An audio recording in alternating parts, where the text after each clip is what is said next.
പ്രിയപ്പെട്ട മുഅ്മിനീങ്ങളെ, കേരളത്തിൽ ശക്തമായി മഴ വർഷിച്ചുകൊണ്ടിരിക്കുകയാണ്. പല സ്ഥലങ്ങളിലും ഉരുൾപൊട്ടലുകളും മലവെള്ളപ്പാച്ചിലും പ്രളയവുമൊക്കെയായി ജനങ്ങൾ വല്ലാതെ ദുരിതമനുഭവിക്കുന്ന ഒരു സാഹചര്യത്തിലൂടെയാണ് നമ്മൾ കടന്നുപോയിക്കൊണ്ടിരിക്കുന്നത്. എത്രയോ ആളുകളുടെ വീടുകൾ വെള്ളത്തിനടിയിലായി. ഒരുപാട് ആളുകളുടെ വീടുകളും സ്ഥാപനങ്ങളുമൊക്കെ തകർന്നുപോയി. മതിലുകൾ ഇടിഞ്ഞ് അതിൻ്റെ താഴെപ്പെട്ട് മനുഷ്യന്മാർക്ക് വലിയ അപകടങ്ങൾ സംഭവിച്ചു. ഈ ഒരു മഴക്കാലത്ത് തന്നെ 10-ലേറെ മനുഷ്യന്മാർ മഴക്കെടുതി കാരണത്താൽ മാത്രം മരണപ്പെട്ട വാർത്തകളും നമ്മളെ തേടിയെത്തിയിട്ടുണ്ട്.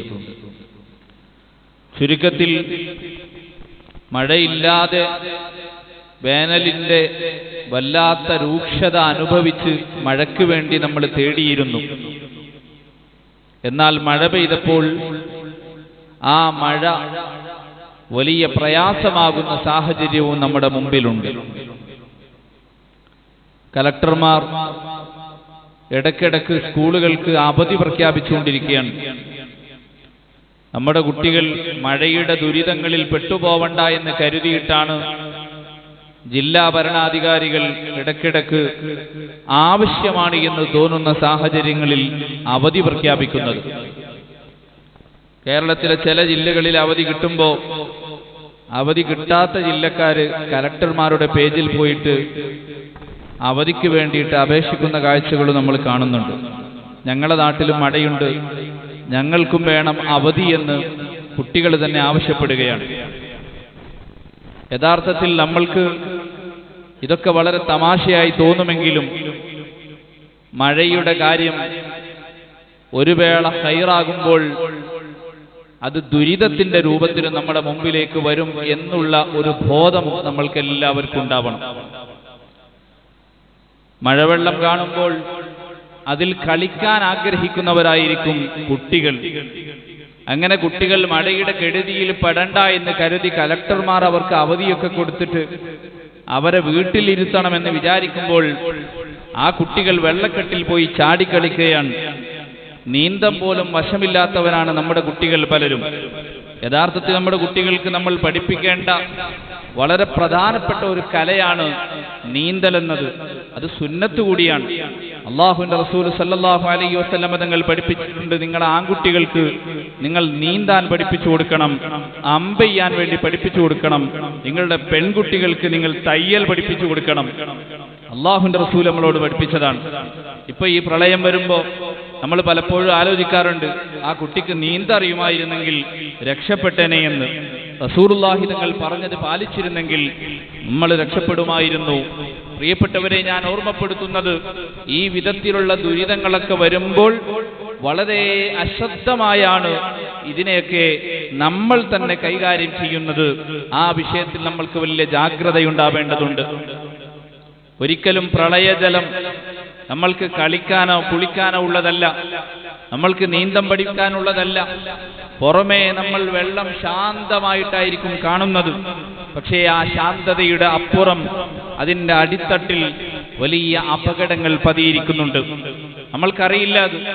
പലപ്പോഴും ഒരു മനുഷ്യൻ താവാൻ മാത്രം ജലമില്ലാത്തയിടത്ത് ആളുകൾ മുങ്ങി മരിക്കുന്നുള്ള വാർത്തകൾ നമ്മൾ കാണും. ആ മനുഷ്യന് ആ വെള്ളത്തിൽ ഒരിക്കലും മുങ്ങാൻ മാത്രം വെള്ളം അവിടെ ഉണ്ടായിക്കൊള്ളണമെന്നില്ല. പക്ഷേ വെള്ളത്തിന്റെ അടിയിലെ അപകടങ്ങളെ കുറിച്ച് ബോധമില്ല എങ്കിൽ ആ മനുഷ്യൻ ആ കുറഞ്ഞ വെള്ളത്തിൽ തന്നെ മുങ്ങിച്ചാവുന്ന സാഹചര്യം നമ്മൾ പലപ്പോഴും കേൾക്കാറുണ്ട്. അതുകൊണ്ട് മുകളിൽ കാണുന്ന ശാന്തത വെള്ളത്തിനില്ല എന്ന് മാത്രമല്ല, അതിന്റെയൊക്കെ അപ്പുറം ഈ പ്രളയജലം ഒഴുകി വരുമ്പോ അതിന്റെ കൂടെ പല തരത്തിലുള്ള വിഷജന്തുക്കളും ഒഴുകി വരാൻ സാധ്യതയുണ്ട്. അതുകൊണ്ട് വെള്ളത്തിൽ വളരുന്ന പലതരത്തിലുള്ള വിഷജീവികൾ, പാമ്പുകൾ ഉൾപ്പെടെയുള്ളത്, അപകടകാരികളായത് നമ്മുടെ വീടുകളിലേക്ക്, നമ്മളുടെ പരിസരങ്ങളിലേക്കൊക്കെയും കടന്നു വരാനുള്ള ഒരു അവസ്ഥ കൂടി ഈ പ്രളയജലം ഉണ്ടാക്കി വെക്കും. അതുകൊണ്ട് വെള്ളത്തിൽ, പ്രളയത്തിൽ കളിക്കുന്ന ശീലം അതത്ര സുഖമല്ല, നല്ലതല്ല എന്നുള്ളത് നമ്മൾ ഓരോരുത്തരും മനസ്സിലാക്കേണ്ടതുണ്ട്. ഇന്നലെ നിങ്ങൾ കണ്ടോ, ഒരു കുട്ടി മദ്രസ വിട്ടിട്ട് പോകുന്ന വേളയിൽ റോഡിന്റെ ഒരു സൈഡിൽ മതിലിൽ നിന്ന് മണ്ണിളകുന്നത് കണ്ടപ്പോൾ ഉടനെ ആ കുട്ടി റോഡ് മുറിച്ച് അപ്പുറത്തേക്ക് പോയി. എതിർദിശയിലേക്ക് ആ കുട്ടി ഓടുമ്പോ ആ കുട്ടിയുടെ പിറകെ തന്നെ ഒരു വലിയ മതിൽ ഇടിഞ്ഞു പൊളിഞ്ഞ് റോട്ടിലേക്ക് അപ്പാടെ തകർന്നു പോവുകയാണ്. നമ്മളുടെയൊക്കെ ഏകദേശം മതിലുകളുടെ അവസ്ഥ ഇതായിരിക്കും. കാരണം നമ്മൾ മതിൽ പണിയുമ്പോൾ അതിന് ആവശ്യമായ സേഫ്റ്റി വേണമെന്ന് പറയുമ്പോൾ നമ്മളതിന് ചെലവ് എത്ര വരുന്നു ചോദിക്കും. നമ്മളൊരു മതിലോ വീടോ ഒക്കെ ഉണ്ടാക്കുന്ന സമയത്ത് ബെൽറ്റ് കെട്ടണമെന്ന് എഞ്ചിനീയർ നമ്മളോട് പറഞ്ഞ് നമ്മൾ ചോദിക്കുന്നതിന് പൈസ എത്ര ആവും? അപ്പൊ പൈസ കുറച്ച് കൂടുതലാകും, 2 മതിലിന്റെ പണമാകുമെന്ന് കണ്ടാൽ തൽക്കാലം നമുക്കിതങ്ങ് ബെൽറ്റ് ഇല്ലാതെ ഒപ്പിക്കാമെന്ന് തീരുമാനിച്ച് പലപ്പോഴും നമ്മൾ വീടാവട്ടെ മതിലുകളാവട്ടെ നിർമ്മിക്കുമ്പോൾ പണം ചുരുക്കിയിട്ട് നിർമ്മിക്കാൻ പണിയെടുക്കും. ഒരു ചെറിയ മഴ പെയ്താൽ ഈ മതിലിന്റെ താഴെയുള്ള മണ്ണിളകിപ്പോകും. ആ മണ്ണിളകിയാൽ സ്വാഭാവികമായിട്ടും അതിന്റെ മുകളിലെ മതിൽ പൊളിയുന്ന ഉറപ്പല്ലേ. അതുകൊണ്ട് മതിലുകൾ പലതും അപകടകരമാണ്. മതിലിനെ ചാരി നിൽക്കാനൊന്നും ഒരിക്കലും നമ്മൾ ശ്രമിക്കരുത്. മാത്രമല്ല, ഇത്തരം അപകടകരമായ മതിലുകൾ നമ്മൾ ശ്രദ്ധയിൽപ്പെട്ടാൽ ഇനി ആരെങ്കിലും അതിന്റെ താഴെ പെട്ടുപോവാൻ കാത്തിരിക്കുന്നതിന് മുമ്പ് നമ്മൾ തന്നെ അത് പൊളിച്ച് റീകൺസ്ട്രക്ട് ചെയ്യാൻ വേണ്ടി ശ്രദ്ധിക്കേണ്ടതുണ്ട്. മഴ വരുമ്പോ മുസ്ലിമായ മനുഷ്യന്റെ ഉത്തരവാദിത്തങ്ങളാണ് ഇതൊക്കെ. അവിടെയും തീരുന്നില്ല. വലിയ മരങ്ങൾ പലപ്പോഴും കടപുഴകി വീഴുന്ന വാർത്തകൾ നമ്മൾ കാണുന്നുണ്ട്. ഇന്നലെയും കണ്ടു, എറണാകുളം ജില്ലയിൽ തന്നെ വലിയ മരങ്ങൾ മറിഞ്ഞു വീണ് ആ മരത്തിന്റെ താഴെ നിർത്തിയിട്ട വാഹനങ്ങൾ അപകടത്തിൽപ്പെട്ടു. അതോടൊപ്പം മനുഷ്യന്മാർക്കും പരിക്കുപറ്റിയ വാർത്തകൾ നമ്മൾ കേൾക്കേണ്ടി വന്നു. അതുകൊണ്ട് വലിയ മരങ്ങൾ ഏത് സമയത്തും നിലംപൊത്തുന്ന സാഹചര്യങ്ങളുണ്ട്. അതുകൊണ്ട് മരങ്ങളുടെ താഴെ പോയി നിൽക്കരുത്, വാഹനങ്ങൾ അതിന്റെ താഴെ നിർത്തിയിടരുത്. മഴ വരുമ്പോൾ നമ്മൾ പാലിക്കേണ്ട പ്രത്യേകമായ അദബുകളിൽപ്പെട്ട സംഗതികളാണ് ഇതൊക്കെ. കാരണം അപകടങ്ങളിൽ പോയി നിൽക്കരുത് എന്ന് പരിശുദ്ധ ഇസ്ലാം നമ്മളെ പഠിപ്പിച്ചിട്ടില്ലേ? അപ്പൊ അപകടമുള്ള സാഹചര്യങ്ങളിൽ മാറി നിൽക്കണം. അത് ഓരോന്നും ഖുർആനിൽ പറഞ്ഞിട്ടുണ്ടോ എന്ന് ചോദിക്കേണ്ടതില്ല. അപകടം വരാതിരിക്കാനുള്ള മുൻകരുതലുകൾ സ്വീകരിക്കണം എന്നുള്ളത് ഒരു സത്യവിശ്വാസിയുടെ ബാധ്യതയാണ്. ഈ വലിയ പ്രളയത്തിന്റെ ഇടയ്ക്കൊക്കെയും സാഹസം കാണിക്കാൻ വേണ്ടി പരിശ്രമിക്കുന്ന ചില മനുഷ്യന്മാരുണ്ട്. എവിടെയെങ്കിലും റോട്ടിൽ വെള്ളം കയറിയാൽ ഉടനെ ബൈക്ക് എടുത്ത് ഇറങ്ങിക്കോളും. എന്നിട്ട് ഈ റോഡ് കാണാത്ത ഇടത്തൂടെ തന്നെ ഇയാൾക്ക് ബൈക്ക് ഓടിച്ചു പോകണം. വേറെ വഴിയുണ്ടെങ്കിലും മൂപ്പർക്ക് അതൊന്നും പറ്റൂല. ഈ റോട്ടിലൂടെ വെള്ളത്തിലൂടെ റീലെടുക്കണം, ആളുകൾക്ക് വീഡിയോ ഷോർട്സ് ഉണ്ടാക്കണം, എന്നിട്ട് അപ്ലോഡ് ചെയ്ത് വൈറലാവണം. അതിനു വേണ്ടിയിട്ടുള്ള പണികളാണ് ചെയ്യുന്നത്. യഥാർത്ഥത്തിൽ നമ്മളെപ്പോലെ വിഡ്ഢികൾ വേറെ ആരും ഉണ്ടാകൂല. ഈ വെള്ളത്തിൽ ഈ വണ്ടിയുടെ ടയറിൽ കാറ്റടിച്ചിട്ടാണ് പോകുന്നത് എന്നുള്ള ബോധം വേണ്ടേ നമ്മൾക്ക്? എല്ലാ വണ്ടിയുടെയും ടയറിനകത്ത് കാറ്റാണ്. ഈ കാറ്റ് വെള്ളം ഉള്ള സ്ഥലത്തൂടെ പോകുമ്പോൾ ടയർ നിലത്ത് തട്ടൂല, അത് പൊങ്ങിപ്പോകും. പിന്നെ നമ്മളെ വണ്ടിയിൽ ബ്രേക്ക് ഉണ്ട് എന്ന് പറഞ്ഞിട്ടൊന്നും ഒരു കാര്യവുമില്ല. കാരണം ഇത് നിലത്ത് തട്ടിയാലല്ലേ ഇതിന്റെ ആക്ഷൻ ക്ലിയർ ആയിട്ടുണ്ടാവുകയുള്ളൂ. അതുകൊണ്ട് വെള്ളത്തിലൂടെയുള്ള ഡ്രൈവിംഗ് വളരെ അപകടമാണ്. റോഡിലുള്ള കുണ്ടും കുഴിയും നമ്മൾ കാണൂല, റോഡിന്റെ വളവും തിരിവ് നമുക്ക് മനസ്സിലാകൂല. അതുകൊണ്ട് നമ്മളായിട്ട് ഒരു അപകടത്തിലേക്ക് എടുത്തു ചാടുന്ന ഏർപ്പാടാണത്. നമ്മൾ ഒരിക്കലും അത് ചെയ്യാൻ പാടില്ല. ചുരുക്കത്തിൽ ഞാൻ പറഞ്ഞു വരുന്നത്, പ്രളയം പല രൂപത്തിൽ നമ്മുടെ മുമ്പിലേക്ക് വരും. അതിന്റെ മുസീബത്തുകൾ പല രൂപത്തിൽ നമ്മളെ തേടിയെത്തും. അതിനൊക്കെയും ബോധപൂർവം നമ്മൾ നമ്മളെ തന്നെ വിട്ടുകൊടുക്കുന്ന ഒരവസ്ഥ ഉണ്ടാകാൻ പാടില്ല. അള്ളാഹു മനുഷ്യർക്ക് നൽകുന്ന പരീക്ഷണങ്ങളിൽപ്പെട്ട ഒന്നാണ് ഈ പ്രളയവും ഉരുൾപൊട്ടലൊക്കെ. കുറെയൊക്കെ മനുഷ്യന്മാരുടെ ചെയ്തികളാണ്, കുറെയൊക്കെ മനുഷ്യന്മാരുടെ പ്രവർത്തനങ്ങൾ കാരണത്താലാണ് ഇതൊക്കെയും ഉണ്ടാകുന്നത്. കാരണം അല്ലാഹുവിന്റെ വിശുദ്ധ ഖുർആൻ നമ്മളോട് പഠിപ്പിക്കുന്നുണ്ട്, ലഹറൽ ഫസാദു ഫിൽ ബർരി വൽ ബഹരി ബിമാ കസബത് ഐദിൻ നാസ്. ജനങ്ങളുടെ ചെയ്തികൾ മൂലമാണ് കടലിലും കരയിലും എല്ലായിടത്തും പ്രശ്നങ്ങൾ ഉണ്ടാകുന്നത് എന്ന്. നിങ്ങളൊന്ന് ആലോചിച്ച് നോക്കൂ. കഴിഞ്ഞ ആഴ്ച തിരുവനന്തപുരത്ത് ഒരു മനുഷ്യൻ അഴുക്കുചാലിൽ മുങ്ങി മരണപ്പെട്ട വാർത്ത നമ്മൾ കേട്ടു. അങ്ങേയറ്റം സങ്കടകരമായൊരു വാർത്തയായിരുന്നു അത്. ആരാണ് ഈ മാലിന്യങ്ങൾ ആ വിധത്തിലാക്കി വെച്ചത്? ആ മനുഷ്യനെ കണ്ടെത്താൻ വേണ്ടി 2 ദിവസം ഫയർഫോഴ്സും നാവികസേനയും ലഭ്യമാകുന്ന സന്നാഹങ്ങൾ മുഴുവനും മെനക്കെട്ടു. അത്രമേൽ മനുഷ്യന്മാർക്ക് വാരിയാലും തീരാത്ത അത്രയും മാലിന്യങ്ങൾ അവിടെ കൂനയായി കൂട്ടിയിട്ടിരുന്നു എന്നാണ് നമ്മൾ മനസ്സിലാക്കേണ്ടത്. ഈ വെള്ളത്തിൽ ഇത്രമേൽ മാലിന്യങ്ങളുണ്ട്. അതുകൊണ്ടാണ് 48 മണിക്കൂർ നേരവും അത് കഴിഞ്ഞിട്ട് 3-ാമത്തെ ദിവസവും ഈ സന്നാഹങ്ങൾക്ക് മുഴുവനും തിരയേണ്ടി വന്നത്. ഈ മാലിന്യങ്ങൾ നമ്മൾ തന്നെയല്ലേ ഈ വിധത്തിലാക്കി കൂട്ടിവെക്കുന്നത്. അതുകൊണ്ട് ഈ പ്രളയമുണ്ടാക്കുന്നതിൽ, അതേപോലെയുള്ള ദുരിതമുണ്ടാക്കുന്നതിൽ നമ്മൾക്കും ഒരു റോളുണ്ട്. നിങ്ങളൊന്ന് ആലോചിച്ചു നോക്കൂ, നമ്മുടെയൊക്കെ പുഴകളിൽ ചെറിയ ഒരു മഴ പെയ്താൽ വെള്ളം നിറയുകയാണ്. എന്തുകൊണ്ടാണ് അങ്ങനെ സംഭവിക്കുന്നത്? ഇപ്പൊ കുറച്ചു കാലമായിട്ട് നമ്മുടെ നാടുകളിൽ, പ്രത്യേകിച്ച് കേരളത്തിൽ, പുഴമണൽ വാരാൻ പറ്റൂല. അതുകൊണ്ട് സ്വാഭാവികമായിട്ടും പാറകളിൽ നിന്ന് ഒലിച്ചു വരുന്ന ഈ മണൽ ഈ പുഴകളിൽ കിടക്കുകയാണ്. ഈ പുഴകളിൽ ഈ വിധത്തിൽ മണൽ കെട്ടിക്കിടക്കുന്നത് കൊണ്ട് വെള്ളം നിറഞ്ഞു നിൽക്കാനുള്ള സ്പേസ് ഇല്ല. സ്വാഭാവികമായിട്ടും ഈ വെള്ളം പുഴകൾ കരകവിഞ്ഞിട്ട് പാടത്തേക്ക് വന്ന് അതിന്റെ ശേഷം മനുഷ്യന്മാർ പടുത്തുയർത്തിയ ബിൽഡിങ്ങുകളിലേക്ക്, വീടുകളിലേക്കൊക്കെയും കയറി വരാൻ. ഈ പുഴമണൽ അവിടെ കിടക്കണമെന്ന് ചില ആളുകൾക്ക് നിർബന്ധമുണ്ട്. എന്താ കാരണം? ആ ആളുകൾ നേരത്തെ രാജ്യത്തെ എല്ലാ പറമ്പുകളും വാങ്ങിക്കൂട്ടിയിട്ടുണ്ട്. നാട്ടിലെ മുഴുവനും പാറകൾ അവർ വാങ്ങിവെച്ചിട്ടുണ്ട്. അതുകൊണ്ട് സ്വാഭാവികമായി നമ്മൾക്ക് ലഭിക്കേണ്ടിയിരുന്ന പുഴമണലിന്റെ വാരൽ നിരോധിച്ചു. എന്നിട്ട് പിന്നെ ബദൽ സംവിധാനം വേണ്ടേ? നമ്മൾക്ക് ബിൽഡിങ്ങുകളും ഫ്ളാറ്റുകളും പണിയണ്ടേ? എന്താ മാർഗം? പാറ പൊട്ടിക്കുക തന്നെ. അങ്ങനെ അതാ ഇളകി നിൽക്കുന്ന മണൽ അവിടെ തന്നെ ഉപേക്ഷിച്ചിട്ട് ഉറച്ചു നിൽക്കുന്ന പാറ പൊട്ടിക്കുന്ന പദ്ധതിയിലേക്ക് നമ്മളെത്തി. ഇത് ഏറ്റവും വലിയ അപകടകരമായ ഒരു സംഗതിയായിരുന്നു. കാരണം എന്താ? പരിസ്ഥിതിയോട് നമ്മൾ ചെയ്യുന്ന ഏറ്റവും കഠിനമായ ദ്രോഹമാണത്. എല്ലാ ജൂൺ 5-നും നമ്മൾ ചെയ്യുന്ന ഒരു പരിപാടിയുണ്ട്. എന്താണ്? എല്ലാവരും മരം നട്ടുപിടിപ്പിക്കും. പരിസ്ഥിതി ദിനത്തിന് പരിസ്ഥിതി സംരക്ഷണം എന്ന് പറഞ്ഞാൽ മരം നടുക എന്നതിനപ്പുറത്തേക്ക് നമ്മൾക്ക് വേറെ യാതൊരു പദ്ധതിയുമില്ല. യഥാർത്ഥത്തിൽ പ്രിയപ്പെട്ടവരെ, ഈ മരം നട്ടുപിടിപ്പിക്കുക എന്നതിന് അപ്പുറം നമ്മൾക്ക് ചെയ്യേണ്ട കുറെ ഉത്തരവാദിത്തങ്ങളില്ലേ? മരം ഒന്ന് മുറിച്ചാൽ നമ്മൾക്ക് വേറെ മരം നട്ടുപിടിപ്പിക്കാൻ പറ്റും. പക്ഷേ ഒരു മല നമ്മൾ തകർത്തു കളഞ്ഞാൽ വേറെ ഒരു മലയുടെ വിത്ത് കുഴിച്ചിട്ടിട്ട് പിന്നെ ഒരു മല ഉണ്ടാക്കാൻ നമുക്ക് പറ്റുമോ? ഇല്ലല്ലോ. നമ്മളുടെ നാട്ടിൽ നന്നായി ഉറച്ചു നിൽക്കുന്ന ഈ മലകളും പാറകളും നമ്മൾ തന്നെ തകർത്തു കളഞ്ഞു. എന്നിട്ട് ആ പാറകളൊക്കെ തകർത്തതിന്റെ ശേഷം ഇപ്പോഴതാ വലിയ ഉരുൾപൊട്ടൽ ഉണ്ടാകുന്നു. ഇപ്പൊ കണ്ണൂർ ജില്ലയിൽ അതികഠിനമായ മഴയാണ്. കഴിഞ്ഞ തവണ നിലമ്പൂരിൽ കവളപ്പാറയിൽ ഉരുൾപൊട്ടലുണ്ടായിട്ട് ഇന്നും അതിൽ അപകടത്തിൽപ്പെട്ട മനുഷ്യന്മാർ മണ്ണിന്റെ അടിയിൽ കിടക്കുന്നവരുണ്ട്. ഇപ്പോഴും അവരുടെ ബോഡി പോലും കിട്ടാത്ത ആൾക്കാരുണ്ട്. ഇപ്പോഴതാ കണ്ണൂർ ജില്ലയിൽ ഏറ്റവും കൂടുതൽ ഉരുൾപൊട്ടലുണ്ടായിരിക്കുന്നു. എന്തുകൊണ്ടാണ് ഇങ്ങനെ നിരന്തരമായി ഉരുൾപൊട്ടലുണ്ടാകുന്നത്? ഭൂമിയുടെ ആണികളായ പാറകളെ നമ്മൾ തന്നെ തകർത്തത് കൊണ്ട്. നമ്മളുടെ ഒരു കട്ടിൽ, ആ കട്ടിലിന്റെ ആണികൾ ഇളക്കി വെച്ചാൽ പിന്നീട് ആ കട്ടിൽ തകർന്ന് നിലംപരിശാകുമെന്ന് പറയേണ്ടതില്ലല്ലോ.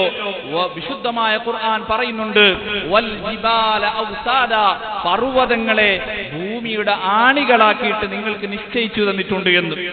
ഭൂമിയുടെ ആണികളാണ് ഈ പർവ്വതങ്ങളെന്ന്. ആണി ഇളക്കി വെച്ചാൽ പിന്നീട് ഭൂമി ഇളകുമെന്നുറപ്പല്ലേ? ആ ആണികളൊക്കെ ഇളക്കി വെച്ചു. അതുകൊണ്ട് തന്നെ പർവ്വതങ്ങൾ മുഴുവനും പാറ പൊട്ടിച്ച് എംസാൻഡിന്റെ കച്ചവടം പൊടി പിടിച്ചു. ആ നേരത്ത് നമ്മൾ തന്നെ അതാ നമ്മളുടെ നാശത്തിന്റെ കുഴി തോണ്ടി. അങ്ങനെയാണ് നിരന്തരമായ ഉരുൾപൊട്ടലുണ്ടായിക്കൊണ്ടിരിക്കുന്നത്. അല്ലാതെ ഉണ്ടാകും, പക്ഷേ അതിൽ നമ്മൾക്കൊരു സ്വാധീനമുണ്ട്, നമ്മൾക്കൊരു പങ്കുണ്ട് എന്ന് നമ്മൾ മനസ്സിലാക്കി വെക്കേണ്ടതുണ്ട്. ചുരുക്കത്തിൽ എല്ലായിടത്തും പലതരത്തിലുള്ള നാശത്തിന്റെ വിത്ത് നമ്മൾ തന്നെ വിതച്ചു വെച്ചിട്ടുണ്ട്. ഇനിയിപ്പോ ഒരു സ്ഥലത്തും സുരക്ഷിതമല്ല എന്ന അവസ്ഥയാണ്. താഴ്ന്ന സ്ഥലത്ത് വന്നിട്ട് താമസിക്കാൻ പറ്റൂല. കാരണം എന്താ?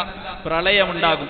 അങ്ങനെ പ്രളയമുണ്ടായിട്ട് അവിടെ സുരക്ഷിതമല്ല എന്ന് കരുതിയപ്പോ മനുഷ്യന്മാര് മലയുടെ മുകളിൽ പോയിട്ട് താമസിക്കാൻ തുടങ്ങി. ഇപ്പോഴതാ അവിടെ മുഴുവനും ഉരുൾപൊട്ടാൻ തുടങ്ങി. ഇപ്പൊ അവിടെയും സേഫ് അല്ല. ഇനി നമ്മൾ എങ്ങോട്ട് പോകും? ഭൂമിയിലല്ലാതെ നമ്മൾക്ക് താമസിക്കാൻ വേറൊരിടമില്ലല്ലോ. ചുരുക്കത്തിൽ അള്ളാഹുവിന്റെ പരീക്ഷണങ്ങൾ നമ്മളെ എത്തിയാൽ അതിൽ നിന്ന് രക്ഷപ്പെടാൻ വേറൊരു വഴിയും നമ്മളെ മുമ്പിൽ ഉണ്ടാവുകയില്ല. നമ്മൾ മനസ്സിലാക്കേണ്ടത്, വിശുദ്ധമായ ഖുർആൻ സൂറത്തു സബയിൽ സദ്ദു മആരിബ് എന്ന് പറയുന്ന വലിയൊരു അണക്കെട്ടിന്റെ ചരിത്രം പഠിപ്പിക്കുന്നുണ്ട്. നമ്മൾക്ക് പാഠം ഉൾക്കൊള്ളാനും ചിന്തിക്കാനും മാത്രമുള്ള വലിയൊരു പാഠമാണത് ആ സൂറത്ത് നമ്മളോട് പഠിപ്പിക്കുന്നത്. ഖുർആൻ പറയുകയാണ്, ലഖദ് കാന ലിസബഇൻ ഫീ മസ്കനിഹിം ആയത്തുൻ ജന്നതാനി അൻ യമീനിൻ വശിമാൽ. സൂറത്തു സബഇന്റെ 15, 16, 17 ആയത്തുകൾ. സബ എന്ന് പറഞ്ഞാൽ യമനിലെ ഒരു പ്രവിശ്യയാണ്. അവിടെയാണ് വലിയ വലിയ രാജാക്കന്മാർ താമസിച്ചിരുന്നത്. തുബ്ബായി രാജാവിനെ നിങ്ങൾ കേട്ടിട്ടില്ലേ? യമനിലെ രാജാവായിരുന്നു. ബൽഖീസ് രാജ്ഞിയെ നിങ്ങൾ കേട്ടിട്ടില്ലേ? യമനിലെ രാജ്ഞിയായിരുന്നു. അങ്ങനെ ഒരുപാട് വലിയ വലിയ രാജാക്കന്മാർ അധിവസിച്ചിരുന്ന നാടായിരുന്നു യമൻ. ആ യമനിലെ സബയിൽ ജനങ്ങൾക്ക് വലിയ പ്രയാസമുണ്ടായിരുന്നു.